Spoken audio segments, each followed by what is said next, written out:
My boyfriend took what happens in Vegas, stays in Vegas way too literally. Hi all. So my boyfriend 26M and I 23F had recently planned a trip to Las Vegas with a few of our other couple friends. There were supposed to be a total of 6 of us, but due to my shitty job, my boss denied my request off and I unfortunately was unable to go. I wouldn't have cared so much about just missing work anyways, to be honest, but I had just recently gotten this job. Anyways, when I found out that I wasn't able to go, I was understandably upset and didn't really want my boyfriend to go either. Call me selfish, but I didn't want to sit at home alone while my boyfriend and our other friends were enjoying their time on a trip I was supposed to be on as well. We argued a bit for a few days about him going, and I eventually gave in and said he can just go. We had set very clear boundaries about what was and what was not okay to do regarding girls, strip clubs, etc. Some of my boundaries were, in strip clubs, looking is allowed, money is okay, to be thrown, obviously because this is how these women make their money, no touching/grinding/dancing with other women,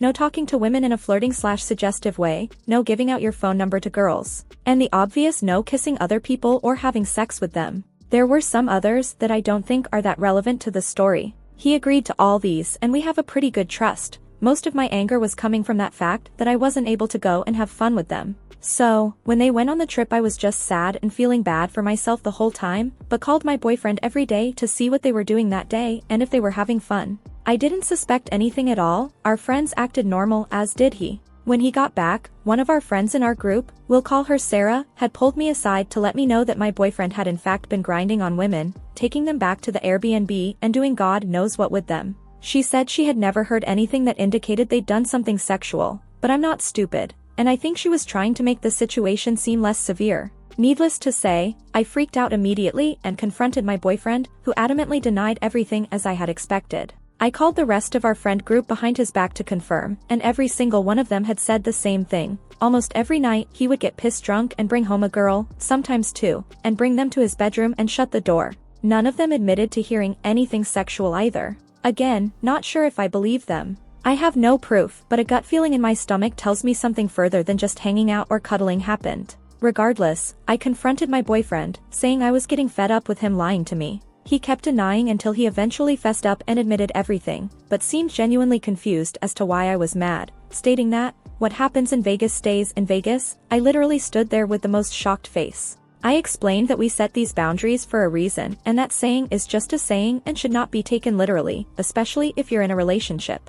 Am I wrong here? Like what? There's not much more to add. We've been going back and forth for almost 2 days over this. I know he's not stupid. He is literally studying to be a clinical psychologist. I just cannot wrap my head around the fact that he genuinely believes in that saying and thinks it's a pass for his actions. I started contemplating whether he's manipulating or gaslighting me. If he is, I think it's working. I don't know what to believe. If he genuinely believes that that phrase holds any meaning, what should I do? Should I leave him or try to work it out? This whole situation is turning me off from him. It feels childish, like a child trying so hard to convince their parents that they didn't know something they absolutely did know. In both scenarios, whether he genuinely believed that was a thing or that he's just using it as an excuse, I'm extremely turned off. Part of me wants to work it out with him because we have been together for 3 years. I don't want to throw 3 years away because of something that happened on a vacation, but I'm just so torn right now. Thank you for reading and sorry for the very long post and typos if there are any. It's 3 a.m. and I've been keeping myself awake thinking about this.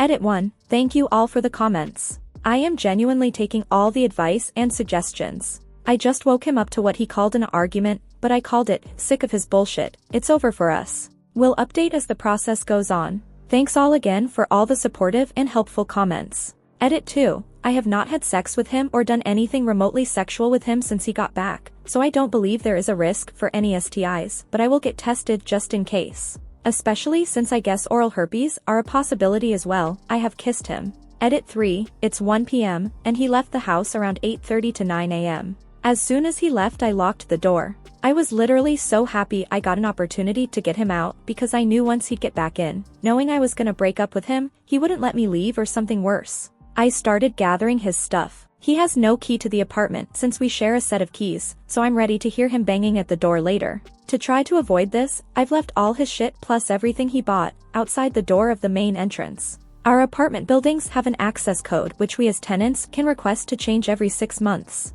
I'm going to talk to my landlord about that, as no one has requested to change the access codes in a couple years. He still hasn't returned or tried to call me, but I'm not waiting around. Everything he needs is outside the door. Edit 4, he came back and let me tell you it was a shit show, but better than what could have been. Sorry for taking a while to update. He showed back up at the apartment around 9:30 p.m., drunk, but relatively calm. I'm not sure if he was so drunk he didn't realize that his shit was outside the main building door, or if he just didn't care, but he walked right past his shit and right to our apartment door. I didn't realize he was there until I heard fumbling at the door and then finally realized he was back. I was sitting on the couch and was really not expecting him to come back, but when I heard that knock on that door, I knew it was him. I didn't open the door all the way, and yelled through the door that we were over. I had texted him a heads up that I packed all his shit, but didn't tell him where. I thought it would be obvious when he saw a pile of shit in garbage bags outside our building. He refused to allow me to break up, but I held my ground and told him to leave. He became increasingly agitated every time I would tell him he needs to fuck off and leave. I wanted to tell and scream at him for being a piece of shit so bad, but was trying to be the mature one.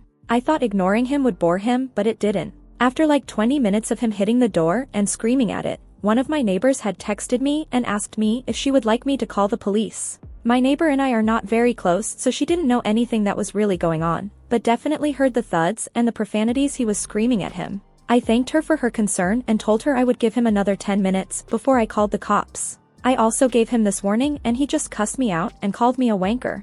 I eventually ended up calling the cops, and as soon as they arrived, he complied and went with them. The officer said I can go to the courthouse the next day and file for an OP, to more seal the deal of him not being able to come to the apartment anymore, but obviously couldn't guarantee that it would stick since these were not necessarily violent pretenses. He dropped his tough guy act as soon as the actual authority figures got there. As he was being escorted away, he was not put in cuffs as he was compliant. He switched from screaming profanities at me to begging for my forgiveness and apologizing. What a mind fuck. So, I'm sitting here at 12:30 a.m., trying to calm my mind and finally get some sleep. Tomorrow, I have an appointment with my PCP to get tested, and I will stop at a hardware store to get some new locks for my apartment to be safe. I had to wait for my landlord's approval for the locks. The access code is also being changed tomorrow by my landlord. I really am grateful to have such understanding system around me that is helping me get through this time. Even people I'm not even friends with. It means a lot.